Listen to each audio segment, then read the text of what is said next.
Le premier niveau, et celui qui sera commun à tout le monde, est l'enseignement scientifique. Pas vraiment des maths à proprement parler, mais des maths appliquées à la physique, à la SVT. 2 heures par semaine, et quel que soit l'enseignement de spécialité choisi, tout le monde suivra l'enseignement scientifique. Le deuxième niveau, qui est un peu plus costaud, c'est l'aspect mathématique.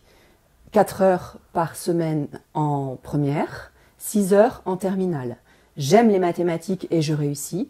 En terminale, possibilité de prendre une option maths experte, 3 heures de plus en terminale, donc par semaine, qui permet de creuser, et pour les esprits curieux qui ont envie de comprendre un peu plus les mathématiques et d'aller plus au fond des choses, et d'être peut-être mieux préparés au supérieur, c'est un bon choix aussi.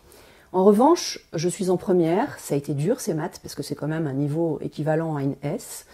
Je me décourage un petit peu, j'abandonne, je décide d'abandonner cette spécialité maths en fin de première. Voilà, je m'arrête là. Mais je peux aussi, si je le souhaite, prendre une option, dite option maths complémentaire, en terminale, qui me donnera accès à des formations probablement ingénieurs, mais d'autres formations possibles. École de commerce, 2 cas, soit vous visez les prépas école de commerce, soit vous visez les écoles post-bac, école de commerce post-bac. Dans le cas des prépas, des préconisations très claires ont été émises par HEC et SEC, et les préconisations c'est spé maths en première. Après en terminale, possibilité de laisser l'aspect maths pour ne prendre plus que l'option maths complémentaire.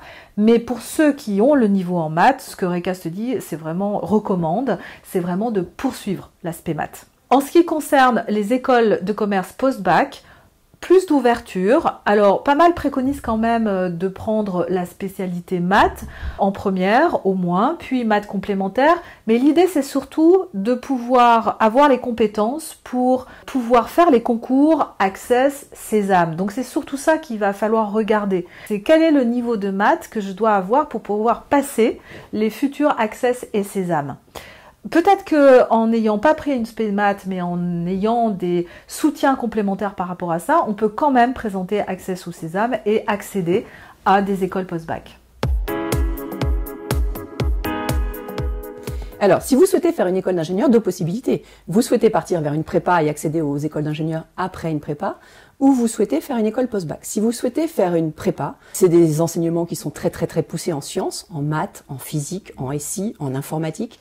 Donc, la recommandation de Recast Study, naturellement, c'est vraiment de prendre la spé maths en première, la spé maths en terminale, voire, mais même sûr, les maths expertes en terminale. Ça vous facilitera quand même les premières années en prépa. Si vous souhaitez faire une école post-bac, vous allez quand même devoir étudier les mathématiques, beaucoup, en école d'ingénieur. Donc pour mieux se préparer à ça et pour mieux se préparer aux premières années d'école d'ingénieur, Recast Study recommande vraiment de choisir l'aspect maths en première, l'aspect maths en terminale, et on recommanderait de prendre l'aspect maths experte, mais si vraiment on a du mal, on s'arrête juste avec l'aspect maths en terminale.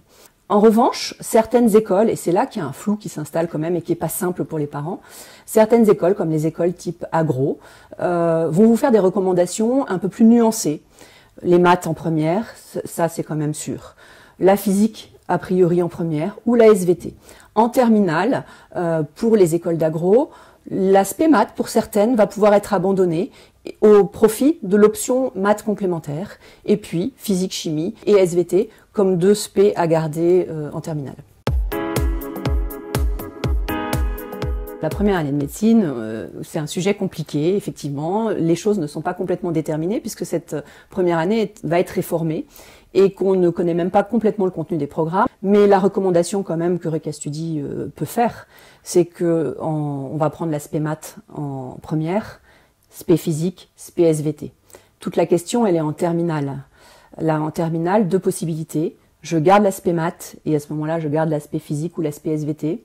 On va voir ce que recommandent les universités de médecine. Une autre possibilité serait d'abandonner l'aspect maths, parce que finalement je suis moins à l'aise en maths, de prendre l'option complémentaire maths et de garder physique et SVT en terminale.